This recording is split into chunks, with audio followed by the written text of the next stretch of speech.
I think we're in the middle of a movement right now. I mean, we are in the middle of a movement right now. You look at the headlines just last year, there are at least 3 or 4 dozen major media outlets that have headlines specifically about what's popping here. And usually media is about a year or two late too. So I think we're really, and I don't want to say in the middle of it, but we're definitely not pre-movement at this point. The startup investment landscape is changing, and world-class companies are being built outside of Silicon Valley. We find them, talk with them, and discuss the upside of investing in them. Welcome to Upside. Woo!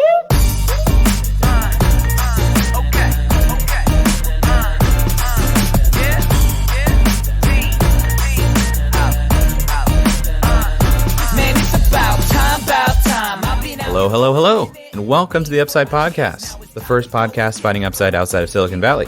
I'm Jay Klaus, and I'm accompanied by my co-host, Mr. Brunch Aficionado himself, Eric Hornung. I think I've been to every brunch place in Cincinnati, in downtown Cincinnati at this point, and we hit our last one last time you were in town with us, Jay. We went to a place called Goose and Elder. Great name. Have you been back? Not yet, no. Waiting for you to come back and visit me in Cincinnati, Jay. I'm lonely. What's your go-to brunch spot there in Cincinnati? Gotta be Sleepy Bee. It's the easiest, best food, most consistent, but the thing is, you have to get there before 10:30, otherwise you're gonna wait for 2 hours. So it's an earlier brunch, and then they don't start serving alcohol until 11. So it's a whole game, Jay. You gotta get there at 10:30, slow order the coffee, then get your Bloody Mary right at 11 as your food comes out. What is your favorite boozy brunch situation? In the world? Yeah. You know, I haven't really done a crazy boozy brunch in a while, but when I was a young buck living in Chicago, there was a place called Local up in Wicker Park that was nice enough that you didn't feel like it was a boozy brunch, but that was boozy enough that like you could really get after it and they wouldn't limit you. So I would say that because I'd always get the duck confit wings, which makes you sound fancy, but then Sounds very fancy. Drink as many mimosas as humanly possible. But now I don't really brunch as much, you know? I left Chicago, I left New York. Cincinnati's not as big of a go brunchin' town. You're a mimosa person, not a Bloody Mary person, not a beer person? Well, I will definitely take a good man-mosa every once in a while, which is just a mimosa with beer. Or there's the man-mosa, which is a mimosa with vodka. But yeah, I'll have one Bloody Mary. I'm not like the guy who can drink 10 Bloody Marys in a sitting. That's a lot. I mean, no one should be able to do that anyway. I remember in college, kegs and eggs was a thing, and I just never got behind it. I was like, I don't want beer for breakfast. It's no different than like bread for breakfast. Yes, it is. It's a lot different than that. It's just liquid bread. Well, speaking of kegs, today we are talking with Matt Hunckler, the CEO of Powderkeg. With more than 10,000 active members, Powderkeg helps high-growth tech ventures connect with the resources they need to grow and scale in areas beyond Silicon Valley.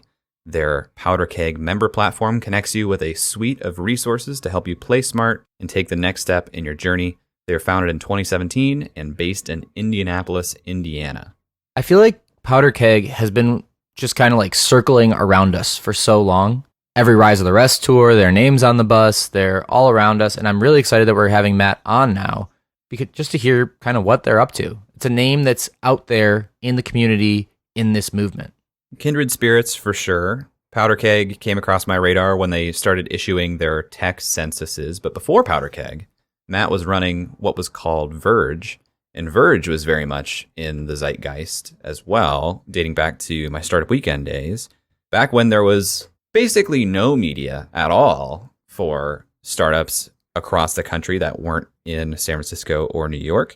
Verge gave a little bit of coverage and was sort of the outlet of note. And so that seems to have birthed Powderkeg. I mean, you and I complain that there isn't that much national coverage or coverage now of startups, but compared to what there was, I feel like we are on a steep upslope. If you guys have thoughts as we go through this interview with Matt, you can, of course, tweet at us at UpsideFM and at Hunckler, Hunkler. Love to hear what you're thinking as we talk with Matt and potentially just ask him questions to make ourselves smarter about this area of the country. You can also email us, hello@upside.fm, if you have something a little bit longer. And we'll get into that interview with Matt right after this. Jay, this summer we had some fantastic interns, but we were spoiled. because we didn't have to do as much work. So if we wanted to hire someone, I don't even know what we would do.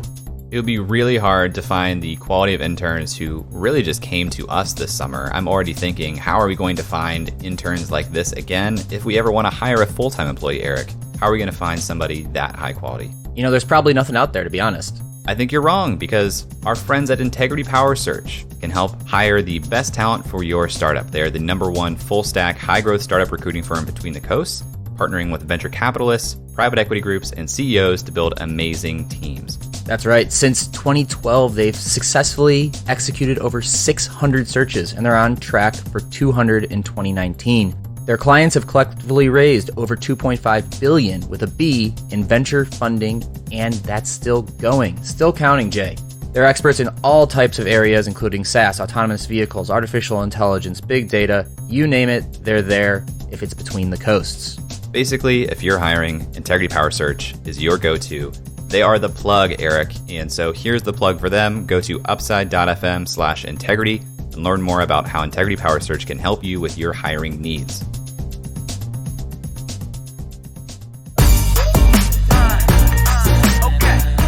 Matt, welcome to the show.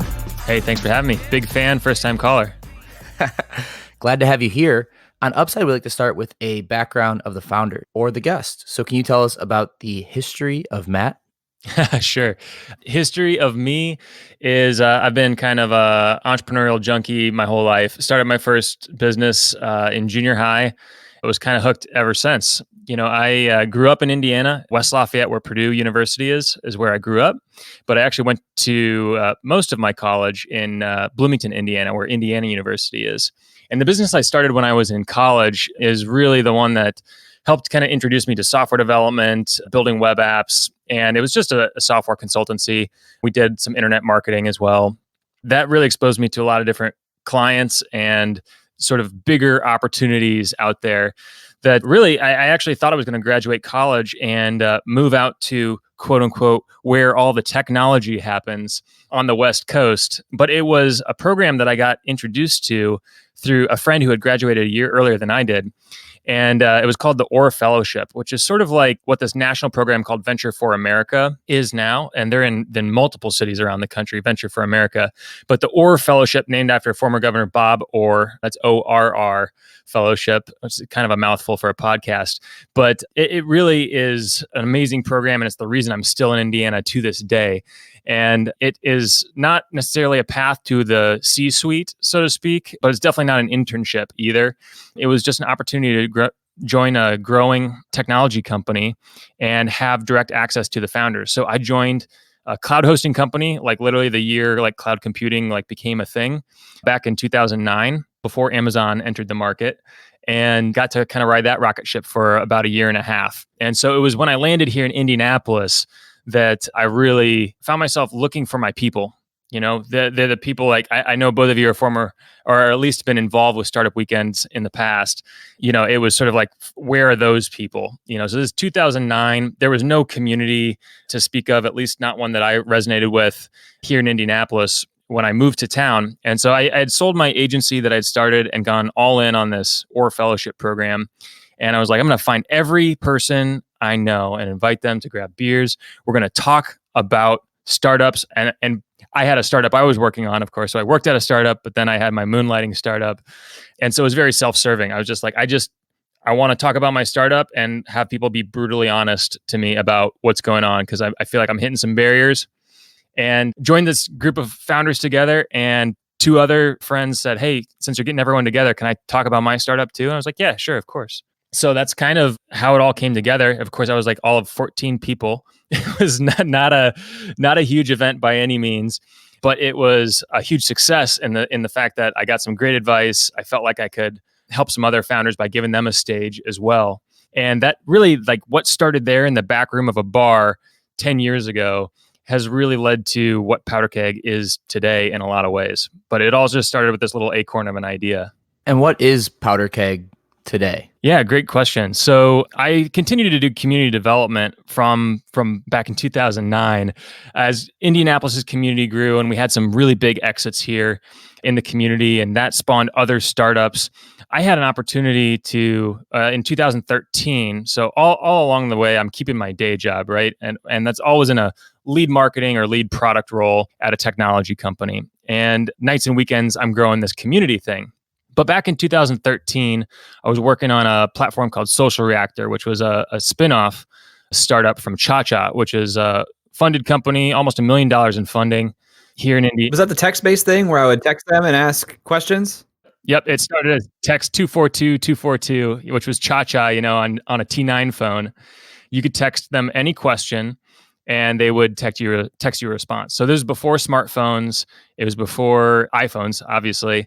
But they really iterated after that, right? So the iPhone came out and they had to adapt, after 2007 when the iPhone came out. One of the things that they did is they started generating their own unique content on their website. It was a top 50 web property on the internet in terms of traffic. And Social Reactor was sort of one of the things that came out of Cha Labs, so to speak, which was an influencer platform and an influencer network before influencer networks really existed. So it was all these people with huge followings on Facebook and Twitter and Tumblr, if you all remember Tumblr, who were just driving insane amounts of traffic to Cha. And so I spun that off as its own social influencer platform. And unfortunately, we weren't able to successfully spin it off, and it sort of died a slow, painful death along with Cha as it kind of like wound down and sort of like sold, but not in like a hooray, it sold sort of way. Learned a lot in that, but decided it was time to take a break and do kind of more of like a lifestyle business. So I took the next several years really just growing the community here, sprinkled it out into a couple other test markets. So Kansas City and Raleigh-Durham were a couple of markets that people had either moved there or they had heard of what we were doing and said, hey, we want to start that here too. And so I kind of experimented with that, but I also got hooked up with Rise of the Rest on their second tour. And I've been on most tours since then in some capacity or another. More recently, kind of working with all the founders in each market, tell their story on stage at that pitch. They do kind of this pitch competition thing in each city, helping fund startups in the middle of the country. And it was along that way, seeing all of these different cities, talking to all these different entrepreneurs, not just in America. I went as far away as New Zealand and Aruba to start up in tech communities. And you start to kind of see patterns, right? Obviously every community is its own unique and individual snowflake. I'm definitely not saying every community is the same, but there are certainly similarities. And the big problem that I was seeing, some of our data has since backed up, is that the number one problem for these companies is connecting with the best talent and the talent that they need to grow and scale. And so that's when, about 2 years ago, decided to really launch Powderkeg, the platform. And it is now a network of over 10,000 professionals working in tech. And those include entrepreneurs, investors, to developers, to customer success folks and account executives, the people building tech companies, the awesome people that you have on your show. And so that's why I've been a big fan for a long time. But today we've built a platform. We continue to do events. We continue to have media. But the future is really helping connect that right talent with the right company at the right time. And this community thing that you had been growing along the way, you didn't give a name to it here on the show yet. That was Verge, right? Yep. And that was something that I saw across my feeds all the time. And so you build this brand on its own, Verge, that births Powderkeg. What was the decision like to rebrand or create a new brand out of something that you spent so long building? So it was a couple of things. First of all, I think we really wanted to signify that we're moving from just a community organization to a full product-driven organization. Another piece of it is just there was some confusion in the market with other. When you choose a word as popular as that, there's just going to be other organizations out there creating confusion in the marketplace. And even though we trademarked it and did all the right things, we're not going to be out there trying to hold everyone accountable to that. And it's just not the best use of my time as a founder, as kind of growing an organization and growing really what had to become a movement at that time. And Powderkeg was something that I had the .org, I had a line of sight of getting the .com. I knew that it was something that was very unique and there were no other organizations out there. I actually already had the trademark too, because I'd run a conference in 2012 called Powderkeg, just because, and we wanted to differentiate it from our community organization. So we were able to extend that into software and all the things that we do today. And it was just sort of a natural choice and sort of a really easy marker to say, before launch of the platform and after launch of the platform. What does it mean to have 10,000 members of Powderkeg? What do those members do? What does it mean to be a member? So most of our members are people who have shown up at our events.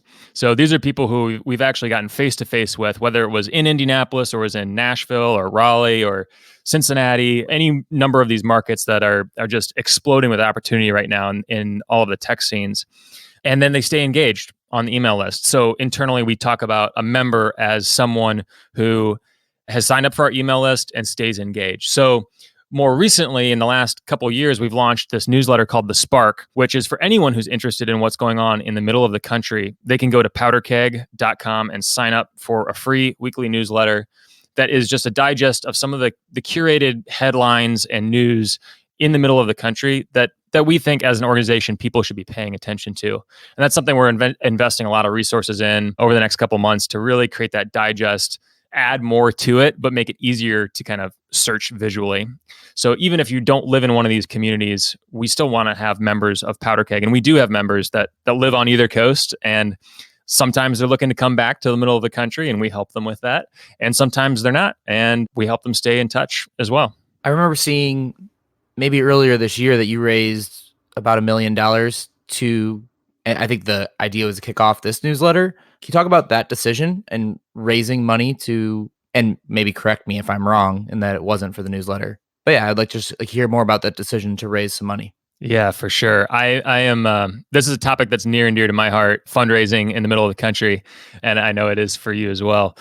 When I first started what is now Powderkeg, the community that has become Powderkeg, first of all, I always say this is the first business I ever started that was not meant to be a business. It sheerly happened out of necessity. I hosted that event back in 2009, and people were like, "Cool, when's the next one?" And I was like, "When's the next one? What?" I got I got my feedback.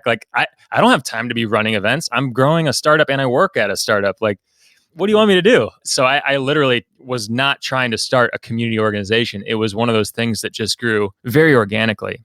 The raising money piece came about because of this big opportunity that I saw. And the startup that I was working on in 2009, I was too early. So we were working on non-toxic personal care products and cosmetics in 2009. So about 4 years too early for the market.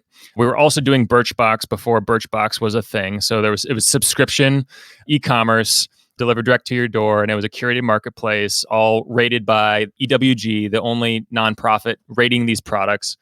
We did a lot of things right, but we also did a lot of things wrong. And the biggest thing we did wrong was not timing the market right and or not staying with it long enough for the market. So really the big opportunity with Powderkeg, I've been watching this obviously since 2009. Since, in 2011, I went down to Kansas City and there was this huge global meetup of all the Startup Weekend organizers, all the Startup Digest organizers. I was there. Were you really? And maybe we grabbed a beer and didn't even realize it. But I think there were probably 200-300 people there from all over the world. Yeah. Did you go to Vegas the year before? I think Vegas was a year or two after, actually. Nope. No? Well, Vegas was 2006 or 2014.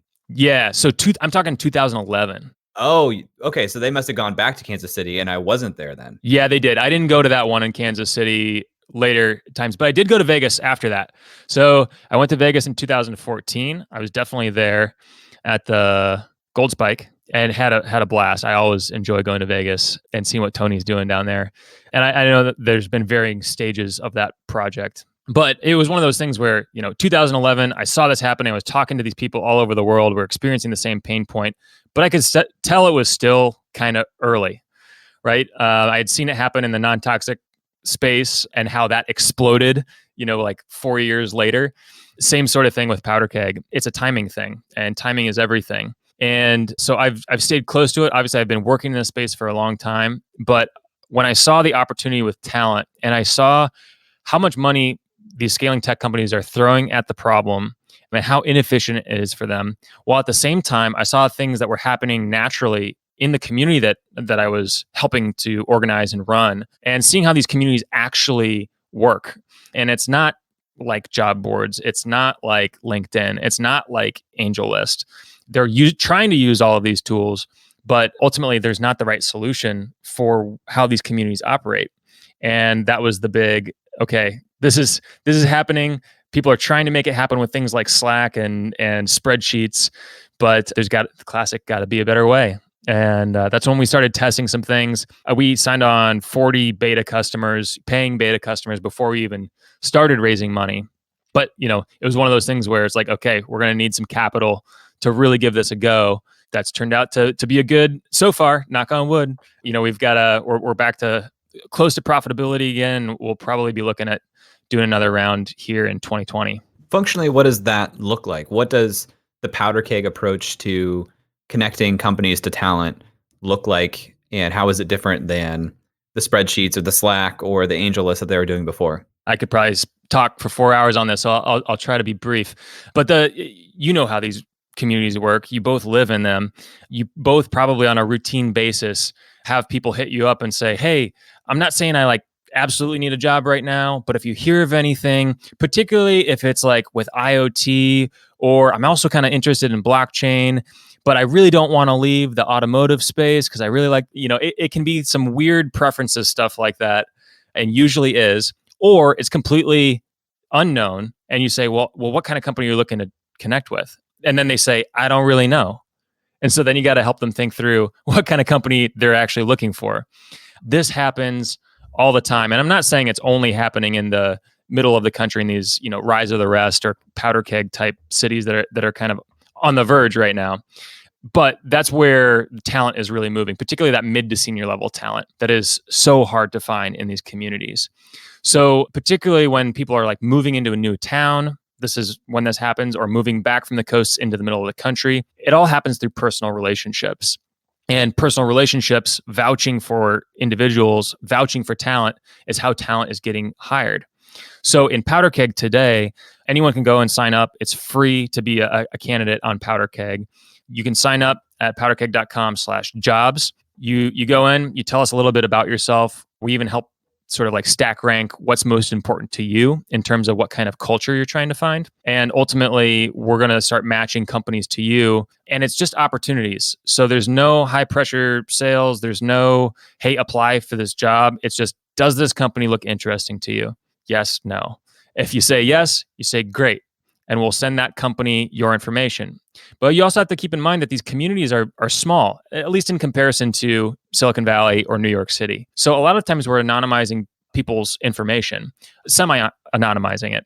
It has the added benefit of reducing bias from the hiring decisions as well. So it's a full stack developer with 7 to 10 years of experience, and they work in this tech stack. And here are some of the projects that they've completed, while also anonymizing what companies they were for, but you get an idea of kind of what kinds of companies they're working for, and then what kind of culture they're looking to join.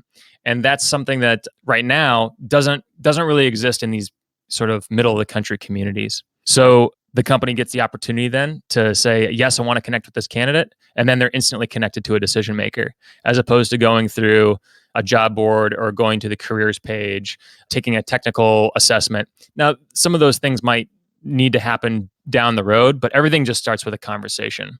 And that's where we're really looking to find those people who are sort of mid to senior in their career, make sure they're getting connected to the right person so that they know whether or not this is a company they'd actually like to work for.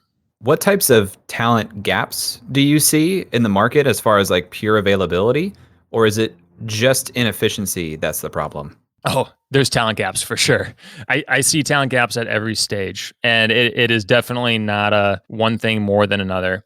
But the thing that startups and high growth technology companies are hurting the most for is that mid to senior level talent. The problem is those aren't going to just create themselves. There's a finite number of people who have been doing account executive work or doing software development or doing customer success for 5 to 10 years. So there are a lot of other products that are working on, on-ramping people from coding academies and getting people from even certificates that universities are spinning up specifically to get people into tech jobs.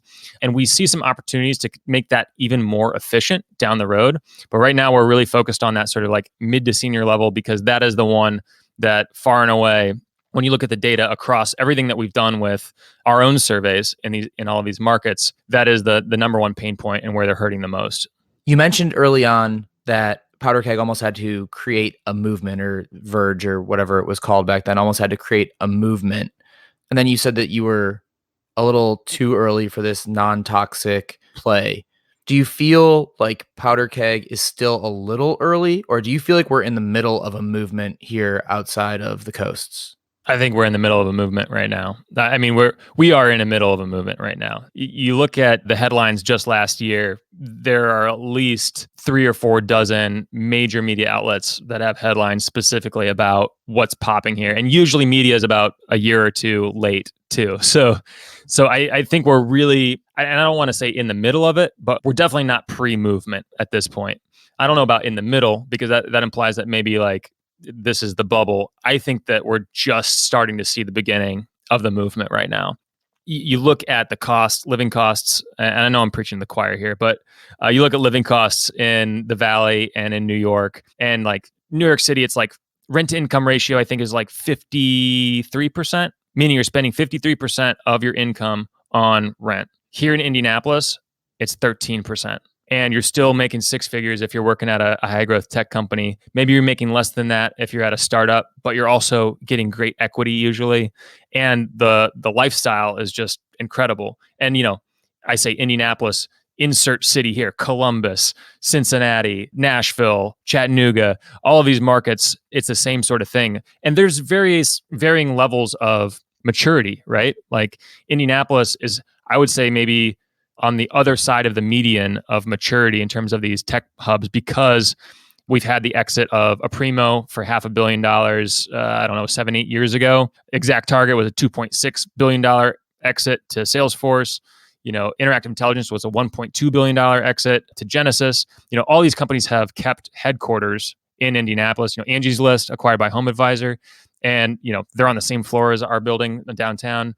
There's a lot happening here. And that's not the case in every single, middle of the country metro. That said, having kind of experienced this case study and dropping in on other communities, I feel like I understand kind of like the life cycle and like where it's going.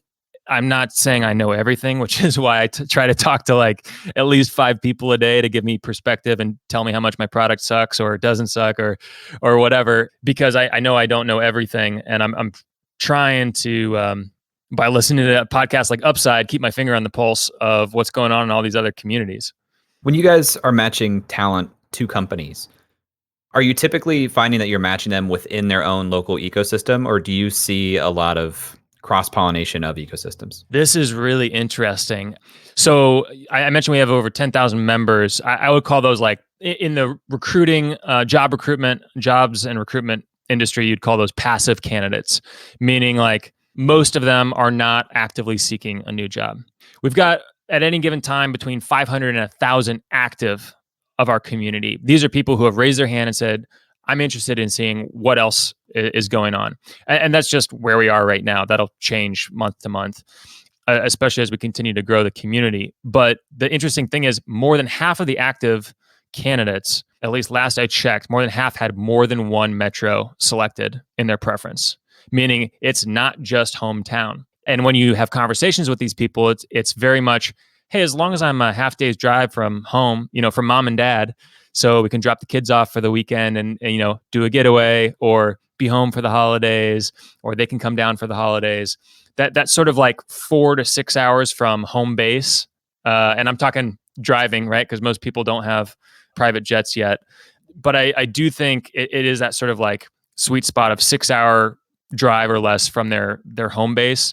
And then, of course, you've got like the really hot hubs that are like Nashville and Denver that just have an amazing quality, particularly amazing quality of life because of the geography or because of a particular industry. If you're a music technology company or healthcare technology company, you probably want to at least check out Nashville, like visit it for sure. If you're into sort of like the outdoorsy vibe and consumer tech products. Boulder and Denver have a ton going on out there. So it is very much a preferences thing. But back to your original question, as I digress, yes, people are definitely open to checking out other markets. As you probably know, podcast analytics are not great. We have a hunch that a large proportion of our audience, anecdotally, seem to be in the Valley themselves. Yeah. How does that compare to what you're seeing with your members at Powderkeg? Yeah, it's interesting. We definitely have a subsect of our community that are in the Valley. But as I mentioned, the majority of our community today have at least engaged in person at one of our events in all of them, the dozen or so markets that we're in right now, or connected, with us at a Rise of the Rest event, at the, I don't know, at this point, 5 dozen different, oh no, not 5 dozen, probably 20 or so communities that I've been in with Rise of the Rest. So I wouldn't say the majority is, but the interesting thing is we host on SoundCloud. So Powderkeg Igniting Startups, that podcast that's been going for a couple of years now, does give us where are people streaming from. Now I think that's only people who are streaming from SoundCloud itself, but there's a decent portion of our audience that is doing that. And our number one city is San Francisco Bay Area, even higher than Indianapolis, which is like our home base. So that I would corroborate it from that standpoint, that there is an audience for the media that's being created and showcasing these companies in the middle of the country. I'm going to put you on the spot here. Give me a rundown of what you're seeing in terms of ecosystem maturity when it comes to startups. How would you rack and stack some of these cities that you're in or are at least familiar with? Oh, don't make me pick my children. Pick favorites. It depends on what the thing that's really hard, and I'm not just trying to dodge the question. It really depends on what you're talking about. Maturity in what way, right? So let me give you an example. Cincinnati is an amazing tech community. They have an amazing, I would say one of the key organizations is Centrifuge, which was created by the big companies, or big cos, as Wendy Lee from Techstars and formerly Centrifuge calls them. Procter & Gamble, Kroger, very engaged, and literally they started Centrifuge. So they are more mature than, say, an Indianapolis, in my opinion, about helping connect big cos with startups and getting big cos engaged in the tech ecosystem. Now, that's not to say that Lilly and Cummins don't have great digital accelerator programs and that they don't come to our events, because they absolutely do. But in terms of maturity of like actually engaging at the organizational level, I would say Cincy is ahead of us there. Cincy also has I mean, this is exaggerating, but I feel like a dozen plus accelerators in their community. Like they have so many freaking accelerators. Indianapolis just got its first accelerator like 2 years ago. Now, that said, there hasn't been a $2.6 billion exit in Cincinnati. In fact, I think there's only been one, and I'm blanking on what company it is. But I think similar to Columbus, Indianapolis has had some bigger exits than, say, a Cincinnati. So in that sense, it's more mature because there's more capital back in the ecosystem to invest locally in startups. And that's really important to the flywheel of ecosystem development. You've got to have local people investing in local companies, then getting a return and reinvesting that back into the community. And then at the same time, bringing more people off the sidelines, meaning people who made their money in manufacturing and automotive and all of these like traditional Rust Belt type of industries. They see their friends making money in tech, and now they see it's safe. Oh, my buddy just made 20x on interactive intelligence. I don't want to miss the next one. Then they'll open up a little bit more of that asset class in their portfolio. It's great that there are coastal companies now, also very much looking at investing in the middle of the country. This was the first year that venture capital investment grew faster outside of Silicon Valley than inside of Silicon Valley, at least according to, I think it was either PitchBook or NVCA report I saw recently. But when those companies exit, the majority of that capital is going to go back to the coasts too. So there will be obviously wealth generation in these communities in the middle of the country, but a lot of the rewards and the proceeds are going to go back to the coasts. Now, the good news is they'll probably just reinvest back into the middle of the country. And we're already seeing that happen where, a venture fund who got in with Exact Target, they're coming back for more on the next wave of companies. So to your initial question of stages of growth, it really depends on if you're just looking at investment dollars and like the funding ecosystem, or if you're talking about talent, because some ecosystems do a great job of engaging, higher education and getting coding academies, or you're talking about getting customers. So like how good are these ecosystems about bridging the gap between tech startups and like big companies who might buy from them and fund through revenue? There's just various aspects that I would have to look at to kind of stack rank them. Let's look at it a different way real quick. Yeah. If you were in charge of planning the next Rise of the Rest tour, and let's say you got a private jet so you could fly from places, didn't have to be bus routes, what would be the 3 cities that you haven't been to that you're most curious about? Oh gosh, that I haven't been to? I've been to a lot of cities. Or haven't spent much time in. So I think I would go back to, and I do spend a decent amount of time in DC, but I'm very interested to go back post Amazon HQ2 and see how that's affecting the ecosystem there, because they've got an amazing ecosystem. That's where Rise of the Rest is based as well. But they've got an amazing ecosystem. 1776 was a big part of that incubator and accelerator space. And then obviously serial entrepreneurs who are up there that are starting their second, third, fourth company, a lot of which fell from the AOL tree as well. So that would be one of them. Detroit is one that I haven't been to recently.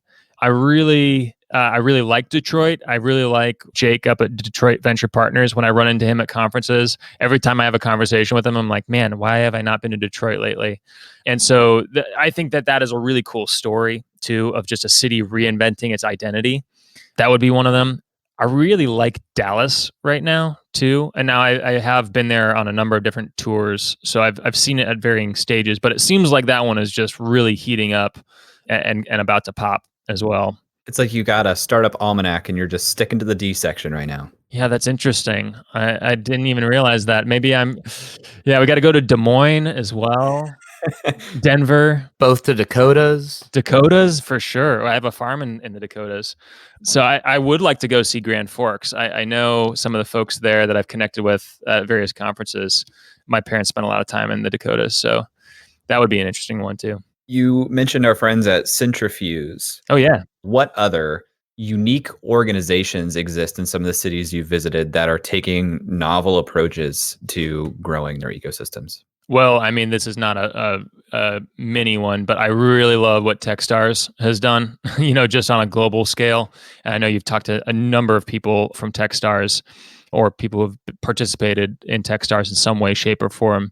So I think that what they're doing right now, and Chris Hively in particular, who I think was one of our first episodes of the Powderkeg Igniting Startups podcast.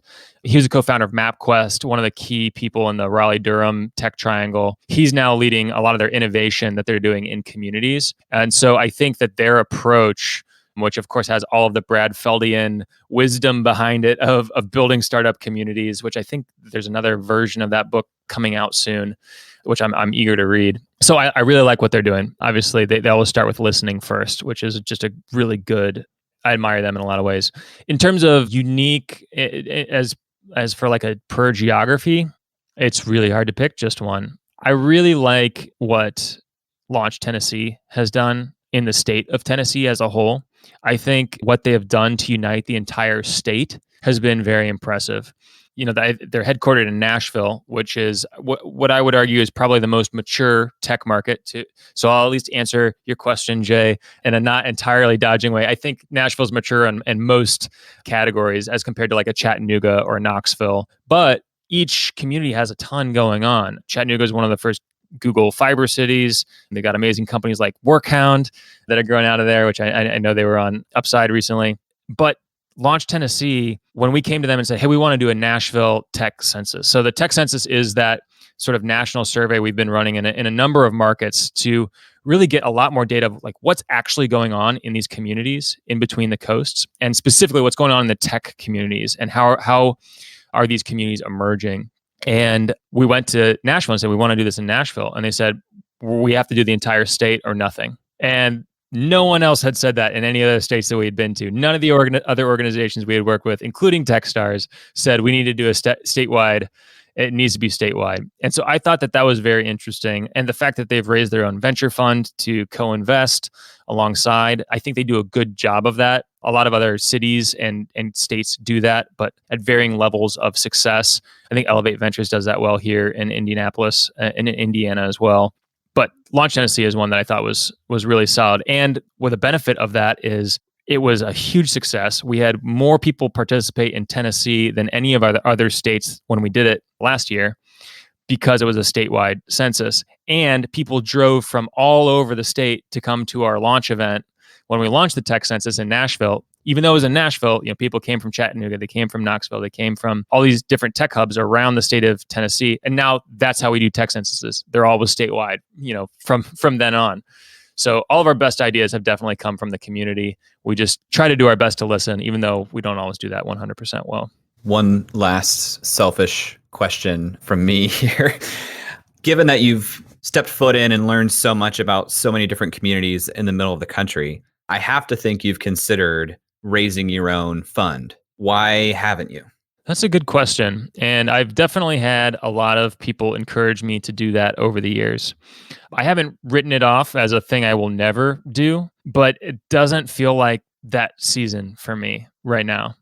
I want to be building things. And that's not to say that like building a portfolio or building a fund and a network of LPs is not building something. It's just a different kind of something. And the thing that I get the most enjoyment out of right now, and I realize that's a very privileged thing to be able to say, is something a little bit closer to the human level. And that is creating community, creating the ability for people to move into jobs that they love and are truly going to thrive and be able to grow with, and may not be for the rest of their life. And if the trends continue to go the way they will, it probably won't be the rest of their life. So we want to be that community where people can come back to and continue to be a part of it. So it's not because I don't think there's an opportunity there. There's clearly an opportunity there. Drive Capital was one of the first ones to do it on a big kind of national stage. Rise of the Rest, of course, is doing that at that sort of like seed and Series A, B, C stage, literally getting on a bus and getting to these cities. And so I'd rather partner with those people who have a passion for that, at least in my current season of life, and build something that is a tech product and that is a community-powered marketplace. Being in the midst of this movement where more attention and more traction is happening in the middle of the country, what do you feel like is still missing besides the obvious answer of connecting candidates to jobs? Yeah. So, I mean, the product we actually took to market originally with Powderkeg when we launched Powderkeg was sort of like an Iron Man suit for founders, so that the men and women starting amazing tech companies in the middle of the country could have more resources, more tools. And of course, it's a lot easier to identify this in other startups than your own, but, quickly learn the lesson that it's much easier to focus on solving one problem than all of them. So our Iron Man suit originally helped solve connecting to capital, connecting to talent, connecting to customers. And so we still will help our customers connect to capital when they're looking to raise that next round. We'll still help them connect to customers just as part of customer service. But the product that we're building is specifically focused on talent. And so that's a roundabout way of saying, I still think connection to capital, still 80% of venture capital goes to just 3 states, California, Massachusetts, and New York, leaving the rest of the country fighting over the remaining fifth of the funds. Unfortunately, that number has gone the wrong direction, in my opinion, because it used to be 75%. Now it's 80% goes to just those 3 states. I think that was a couple of mega deals in those states, but still. And then at the same time, how do we get more customers aware of the innovation that's happening in these hubs? There is so much happening, and you do an awesome job showcasing and highlighting it on your show, but you can't be everywhere all the time. And as a founder in the middle of the country, a tool to help them or help these bigger companies, bigger purchasers, bigger customers discover these products and companies in the middle of the country, I think there's a big opportunity there as well. Matt, this has been awesome. If people want to find out more about you or Powderkeg, where should they go? I am just Hunckler, at Hunckler on, that's my last name. It's not a nickname. At Hunckler on social media. That's Huncckler. Just a mashup of consonants in the middle of my last name. And then we're at Powderkeg on most platforms, except for Twitter. So at Powderkeg on Instagram, at Powderkeg on Facebook, Instagram, or at Powderkeg Co. You can find us there, powderkeg.com. And then, of course, on our podcast as well, which you can find at powderkeg.com/iTunes. Hey listener, have you ever wanted to get a message in front of the Upside audience but weren't sure how to sponsor the show or weren't able to do a long-term sponsorship?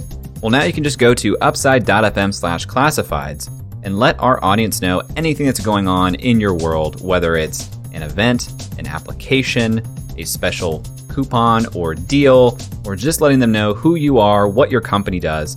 All you have to do is go to upside.fm/classifieds and you can place an ad on this show. That's upside.fm/classifieds.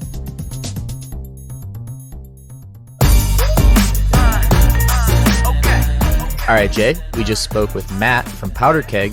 And a lot of that conversation was around this idea of a movement that is brewing.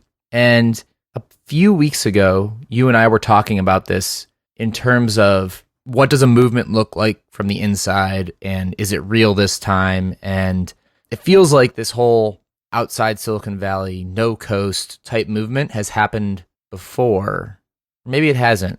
I really don't know. I want to know your take on this whole concept of a movement in context of what we just talked about with Matt. I don't know about the word movement. I want to call it a trend. And maybe it's a trend towards a new normal, and that's what a movement is. But Matt's definitely an OG in the space of being a proponent for entrepreneurship in different areas of the country. And it was good to get validation from someone that's not the two of us and who's not an investor with a thesis on the Midwest to say, I've been looking at this for years and I've been ahead of things in the past and missed them because I was too far ahead of them. But this feels like we're in something. I like that. I think he said he wouldn't necessarily call it the beginning or the middle. He wouldn't say we're not in the middle of a movement. So I'm going to say in the midst. We're in the midst of a new trend of people building valuable companies for real in different areas of the country that are worth paying attention to. And that's exactly what Powderkeg is doing and serving them in different ways. And it's exactly what we're doing here on the podcast. You can tell he listens to the podcast because he said Powderkeg was explosive. And I was just like, man, he gets us, He loves a good pun too. A good play on words. I enjoyed basically asking him a lot of the questions that I would ask and have asked a lot of other people who are aligned to this topic, usually off the mics, but on the mics, I get to say, rack them and stack them. Let us know how you would rank these ecosystems. What cities are you interested in visiting? Really enjoyed asking those questions and got some unique answers. Haven't heard a lot about DC or Dallas. We haven't spent much time there. Haven't spent much time in Detroit. So maybe a good time for us to visit the Ds. I think we can throw some Ds on this podcast. Whoa, good one. That's good. But listeners, if you are listening and you have a company in DC, a company in Detroit, or a company in Dallas who you'd want to come on Upside, you should shoot us a note at hello@upside.fm. We're definitely interested in those cities now more than ever. Eric, Matt has gone the fundraising route to build Powderkeg out of just a media company and into this talent connection company. What are your thoughts on fundraising with a media company? Here we are with a media company. Should we raise like $1 million? Well, we'll leave Upside out of it for a second. But if we talk about Powderkeg, I think the idea that we've talked about on Upside, which is first gain distribution, then come up with an idea that you can use that distribution to scale, makes a lot of sense. I think that he identified a gap, and it's a real gap outside the coasts. And I really like the idea of it not always being active, this idea of it being almost passive as well. Because when I was in the midst of a job search over the last 18 months or so, I sent my information to a lot of companies and found them specifically, but it would have been really nice to have kind of a network that I could have just dropped in. Here's generally what I'm interested in and looking for. And then they do the vetting and find me and kind of figure everything out and say, does this seem interesting to you? I like the does this seem interesting to you kind of line. So it's a tech-enabled recruiter that seems more passive than active. I like making marketplaces more efficient. I like intelligent matching of people to opportunities. As we heard in the interview, there's still some strides to be made in terms of filling actual talent gaps, the availability of talent. We got to get a company on here to talk about how they're equipping people with more skills to play in this space.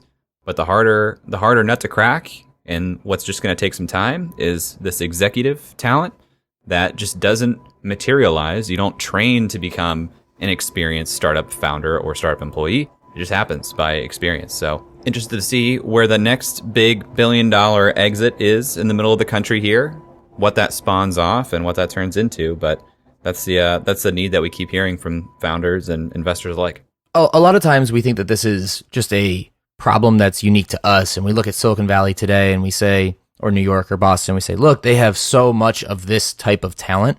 But I think we're a little short-sighted in that we're forgetting during that run following the dot-com bust, and even in the dot-com bust, there was this need to put, I think the phrase at the time was adults in businesses. So Larry and Sergey actually had a CEO come in for them. And I think that kind of upper level senior management was always something that was kind of getting plugged in to startup companies and was something that was rare and needed, and usually was coming from, big Fortune 500 companies back then, because no one had scaled businesses that fast as well.